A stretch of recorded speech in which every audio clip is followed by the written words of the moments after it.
नमस्कार साथियों, भारतीय राष्ट्रीय आंदोलन के नए भाग 14 में मैं रमेश मोंड जीके सिलेक्शन पॉइंट की ओर से आप सभी का हार्दिक स्वागत करता हूं। साथियों, भारतीय राष्ट्रीय आंदोलन के इस नए भाग में आज हम 3 बिंदुओं पर विस्तार से चर्चा करेंगे।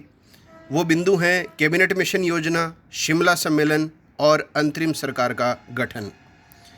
साथियों, भाग 1 से लेकर अब तक के भारतीय राष्ट्रीय आंदोलन से संबंधित सभी वीडियो अगर आपने देख लिए हैं तो आपको अन्यत्र कहीं भी इस टॉपिक के बारे में अध्ययन करने की आवश्यकता महसूस नहीं होनी चाहिए। सभी प्रतियोगी परीक्षाओं में भारतीय राष्ट्रीय आंदोलन से संबंधित प्रश्न निश्चित रूप से पूछे जाते हैं। अगर वीडियो अच्छा लगे तो लाइक ज़रूर किया करें, अधिक से अधिक साथियों में शेयर करें और चैनल पर नए हैं तो चैनल को सब्सक्राइब कर लें, बेल आइकन को ज़रूर दबा लें ताकि मेरे द्वारा प्रदर्शित वीडियोस के नोटिफिकेशन सबसे पहले आपको प्राप्त हो सकें। तो शुरू करते हैं आज की वीडियो। सबसे पहला बिंदु है कैबिनेट मिशन। कैबिनेट मिशन योजना का दूसरा नाम है मंत्रिमंडल मिशन। पहला प्रश्न परीक्षाओं में यही आता है कि कैबिनेट मिशन योजना कब भारत आई, तो 23 मार्च 1946। ये तिथि आपको याद होनी चाहिए। अब देखिए क्या हुआ। फरवरी 1946 में ब्रिटिश प्रधानमंत्री जो थे एटली ने भारत में एक 3 सदस्यीय उच्च स्तरीय संसदीय दल भेजने का निर्णय लिया। तो प्रधानमंत्री एटली ने एक संसदीय दल भेजने का निर्णय लिया था भारत में, और इस संसदीय दल में ब्रिटिश कैबिनेट के 3 सदस्यों को शामिल किया गया था। तो कैबिनेट मिशन योजना में कुल कितने सदस्य थे? 3 सदस्य थे। ये आपको ध्यान में रखना है। एक थे लॉर्ड पैंथिक लॉरेंस जो भारत सचिव थे, एक थे सर स्टैफोर्ड क्रिप्स जो व्यापार बोर्ड के अध्यक्ष थे, और एक थे एवी अलेक्जेंडर जो एडमिरलिटी के प्रथम लॉर्ड या नौसेना मंत्री थे। तो इन तीनों सदस्यों के नाम परीक्षाओं में पूछे जाते हैं, आपको ध्यान में रखने हैं। अगली बात आती है कैबिनेट मिशन का कार्य। कार्य क्या था? देखिए, कार्य था साथियों भारत के लिए शांतिपूर्ण सत्ता हस्तांतरण के उपाय तलाशना। क्योंकि अब तक ब्रिटिश सरकार ये अच्छी तरह जान चुकी थी कि भारत में अब उनके राज के दिन ज़्यादा नहीं रहने वाले, तो इस कैबिनेट मिशन योजना के माध्यम से ब्रिटिश सरकार भारत के लिए शांतिपूर्ण सत्ता हस्तांतरण का उपाय तलाशना चाहती थी। दूसरा, इस कैबिनेट मिशन का प्रमुख कार्य जो आपको ध्यान में रखना है वो है संविधान निर्माण की कार्यप्रणाली तय करना। तो आपने देखा भी होगा, कई बार परीक्षाओं में प्रश्न आता है भारतीय संविधान निर्माण का आधार किस योजना को माना जाता है, तो यही योजना थी कैबिनेट मिशन योजना। कैबिनेट मिशन ने समझौते के प्रयास में शिमला में एक सम्मेलन बुलाए जाने का निर्णय लिया जो चला था 5 से 11 मई 1946 तक। तो इस कैबिनेट मिशन योजना के प्रावधानों पर विचार विमर्श करने के लिए शिमला में जो है एक सम्मेलन आयोजित किया गया था। और ये जो सम्मेलन था ये था त्रिदलीय सम्मेलन, क्योंकि इसमें कांग्रेस की ओर से सदस्यों ने भाग लिया, मुस्लिम लीग की ओर से सदस्यों ने भाग लिया, और भारत के गवर्नर जनरल तथा कैबिनेट मिशन के तीनों सदस्य भी इसमें शामिल थे। तो ये त्रिदलीय बन गया एक तरह से। अब प्रश्न ये आता कि कांग्रेस की ओर से किस किस सदस्यों ने भाग लिया, मुस्लिम लीग की ओर से किसने भाग लिया। तो कांग्रेस की ओर से मौलाना अब्दुल कलाम आज़ाद, जवाहरलाल नेहरू और वल्लभ भाई पटेल ने भाग लिया था, यह आपको ध्यान रखना है। मुस्लिम लीग की ओर से भाग लेने वाले सदस्यों में थे मोहम्मद अली जिन्ना, नवाब इस्माइल खां और लियाकत अली खां। और ब्रिटिश सरकार की ओर से भारत के जो गवर्नर जनरल थे उस समय वो थे लॉर्ड वेवल, इन्होंने भाग लिया था। और कैबिनेट मिशन के जो तीनों सदस्य थे इन्होंने भाग लिया था। सम्मेलन में कोई सर्वसम्मति से समाधान नहीं हुआ। तो सर्वसम्मति से समाधान क्यों नहीं हो पाया इस योजना पर? तो कारण था मुस्लिम लीग किसी भी स्थिति में पाकिस्तान की मांग छोड़ने को तैयार नहीं थी।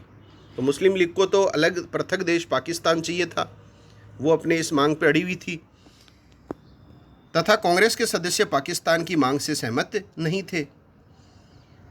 अब देखिए साथियों, कैबिनेट मिशन ने 16 मई 1946 को अपने प्रस्तावों की घोषणा कर दी, और ये जो घोषणाएं थी उनको 4 भागों में बांटा जा सकता है। पहला भाग है संविधान का निर्माण करने संबंधी प्रस्ताव। इसमें पहला पॉइंट है प्रांतीय विधानमंडलों को 3 समूहों में बांटा गया। तो प्रांतीय विधानमंडलों को 3 समूहों में बांट दिया गया। समूह क में कौन कौन से प्रांत रखे गए थे? बम्बई, मद्रास, उड़ीसा, मध्य प्रांत, संयुक्त प्रांत नामक हिंदू बहुसंख्यक जो प्रांत थे उनको समूह क में रखा गया। समूह ख में पंजाब, उत्तर पश्चिमी सीमा प्रांत, सिंध के मुस्लिम बहुल प्रांत जो थे वो समूह ख में रखे गए, और बंगाल व आसाम के मुस्लिम बहुसंख्यक जो प्रांत थे उनको जो है वो समूह ग में रखा गया था। अब देखिए, यह तय हुआ था कि समूह क, ख, ग पहले अपने प्रांतों का संविधान बनाएंगे, यदि संभव हुआ तो अपने समूहों के लिए भी संविधान बनाएंगे, और इसके बाद तीनों समूह एक साथ मिलकर संघीय संविधान का निर्माण करेंगे।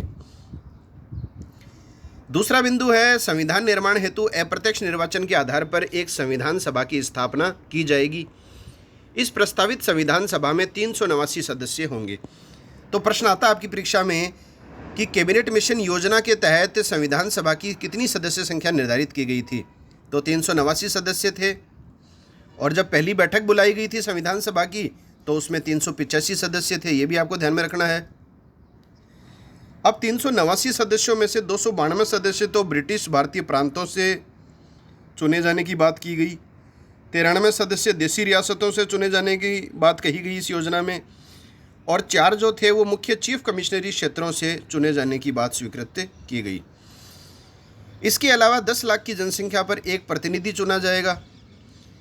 देसी रियासतें संविधान सभा में अपने प्रतिनिधियों को मनोनीत करेंगी, ये भी प्रावधान किया गया। दूसरा भाग था पाकिस्तान निर्माण की मांग अस्वीकृत। कैबिनेट मिशन ने पाकिस्तान के गठन की मांग को अस्वीकृत कर दिया था। इसके कारण क्या थे?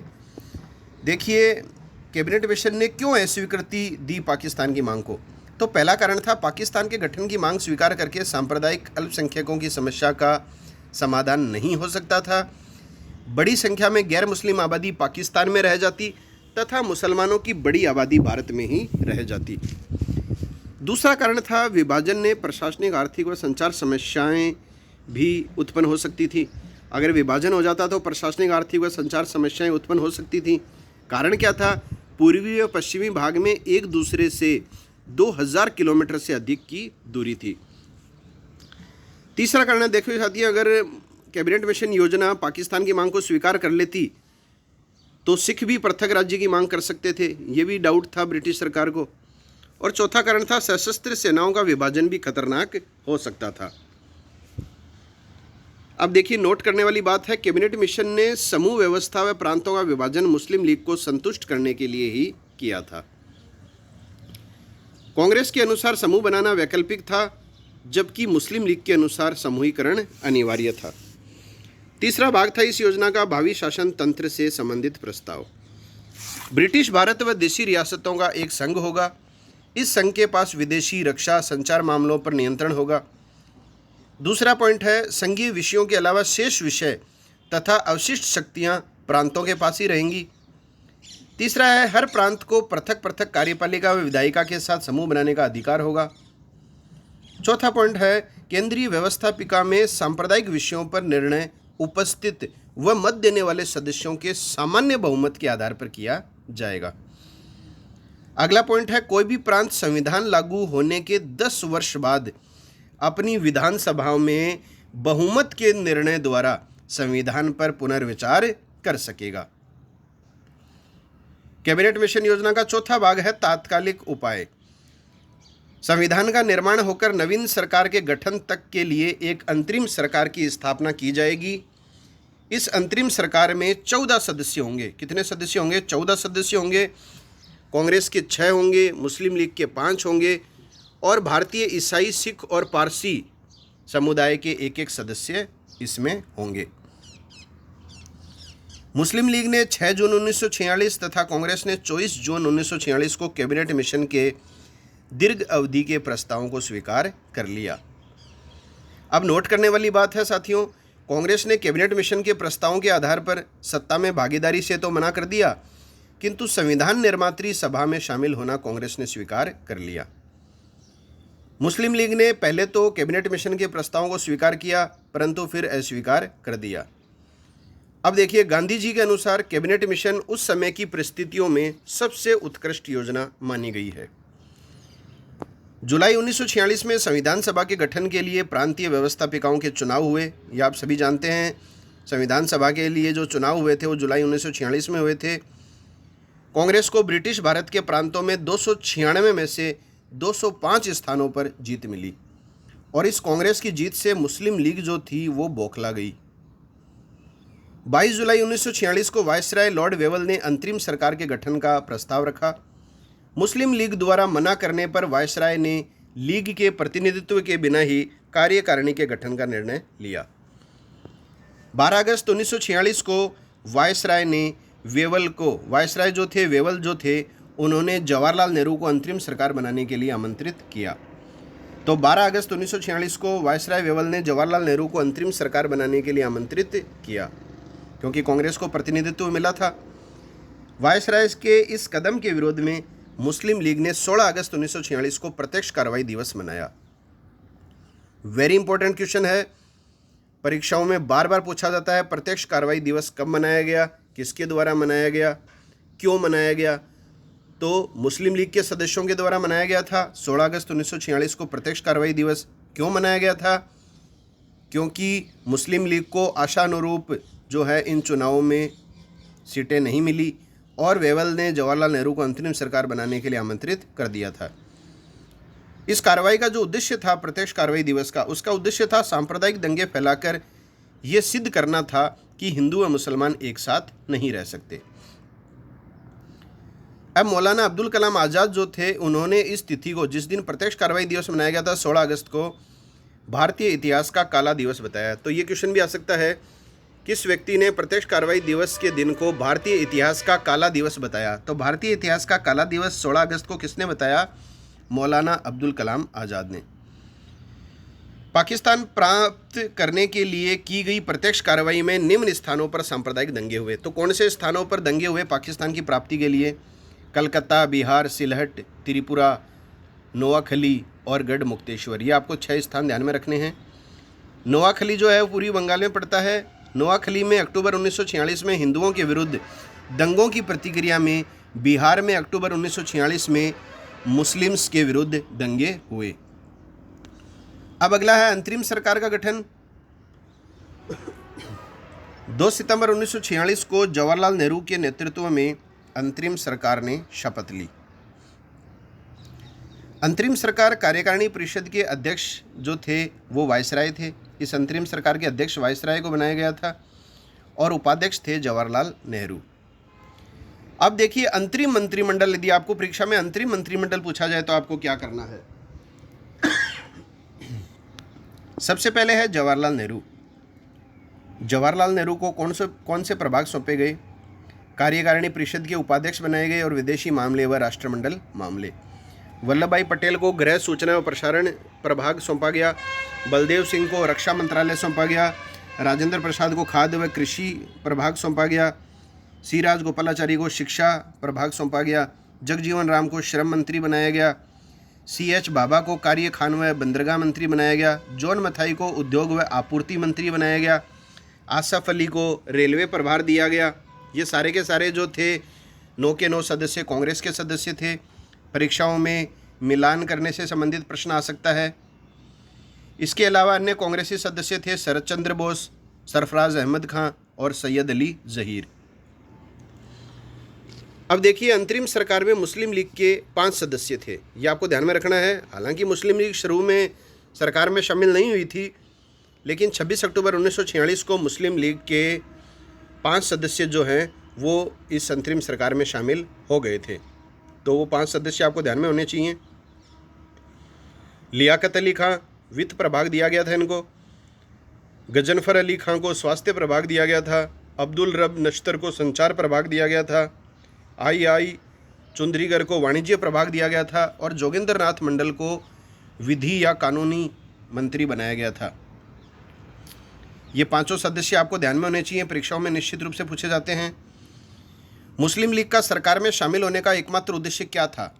पाकिस्तान की मांग की लड़ाई को आगे बढ़ाना।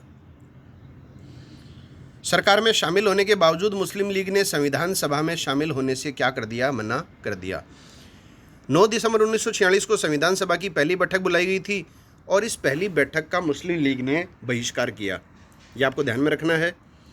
मुस्लिम लीग द्वारा निरंतर संविधान सभा के बहिष्कार के परिणाम स्वरूप ब्रिटिश सरकार ने निर्णय लिया कि संविधान सभा के निर्णय मुस्लिम बहुल इलाकों पर लागू नहीं होंगे, क्योंकि मुस्लिम लीग बैठकों में भाग नहीं ले रही थी। मुस्लिम लीग के असहयोग से परेशान होकर मंत्रिमंडल ने 9 कांग्रेस सदस्यों ने फरवरी 1947 में वायसराय को पत्र लिखकर ये मांग की कि वे लीग के सदस्यों को त्यागपत्र देने के लिए कहें, अन्यथा वे स्वयं क्या दे देंगे, त्यागपत्र दे देंगे। अब देखिए सरदार वल्लभ भाई पटेल का जो कथन है, जो परीक्षाओं में आता है, वेरी इंपॉर्टेंट है। अब जिन्ना विभाजन चाहें या न चाहें, किंतु हम अब विभाजन चाहते हैं, क्योंकि परेशान हो चुके थे कांग्रेस के सदस्य भी जिन्ना की हट के आगे कि अब जिन्ना विभाजन चाहें या न चाहें, किंतु हम अब विभाजन चाहते हैं। ये कथन आता है परीक्षा में, तो ये कथन दिया गया है सरदार वल्लभ भाई पटेल के द्वारा। तो साथियों, ये है आज की हमारी वीडियो, भारतीय राष्ट्रीय आंदोलन भाग 14। आप मेरे द्वारा प्रदर्शित हर वीडियोस को देखा करें। काफ़ी साहित्यिक स्रोतों से खोज करने के पश्चात मैं आपके लिए सामग्री जुटाता हूं, और आप सभी का ये फ़र्ज़ बनता है कि आप वीडियो को अच्छी तरह देखें और चैनल से लगातार बने रहें, अधिक से अधिक वीडियो को शेयर करें, और जो चैनल पर नए हैं वो भाई बंधु चैनल को सब्सक्राइब कर लें, बेल आइकन को ज़रूर दबाएं, ताकि मेरे द्वारा प्रदर्शित हर वीडियो का नोटिफिकेशन सबसे पहले उनको प्राप्त हो सके। तो साथियों, मिलते हैं नए भाग के साथ, तब तक के लिए जय हिंद, जय भारत, वंदे मातरम।